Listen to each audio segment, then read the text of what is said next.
7 rokov prešlo od dní, keď neporaziteľná sovietská armáda hrdinskými bojmi, ktoré nemajú obdobie v dejinách, porážala fašistických otrelcov na bojiskách veľkej vlasteneckej vojny. Bol to sovietský vojak, ktorý prešiel hranice Československa, aby priniesol nášmu ľudu slobodu. Tak sme ich pred 7 rokmi vítali na uliciach našich miest a dedín. S nimi sa vrátila do našich krajín radosť, nový slobodný život.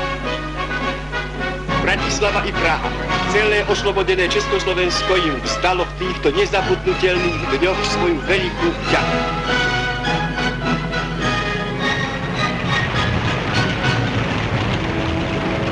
A vzdávame im ju aj dnes.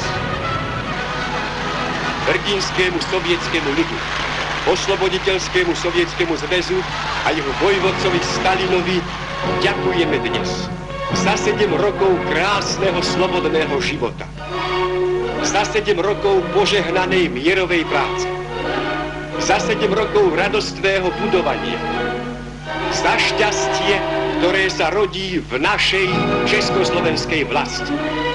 7. slovenská jar od oslobodenia. Jar radostného, slobodného života. Rozkvitá ako nový veľký triumf budovateľského úsilia nášho ľudu v krajine, čo na nepoznanie strhujúcou rýchlosťou mení svoju tvár a plní sa novými a novými nádhernými dielami socialistickej výstavy. Je to jar nových veľkých energetických diel, vodných stavieb, ktoré sa dvíhajú na našich riekach a v dolinách. Jar hydrocentrál a turbocentrál, ktoré nasítia energiou nové závody i najodľahlejšie dediny. Je to jar nových fabrík a závodov, jar nových rastúcich priemyselných miest, jar roku, v ktorom u nás začne pracovať 39 ďalších nových fabrík. Hrdo sa naplňa plán 4. roku slávnej Gottwaldovej 5-ročnice.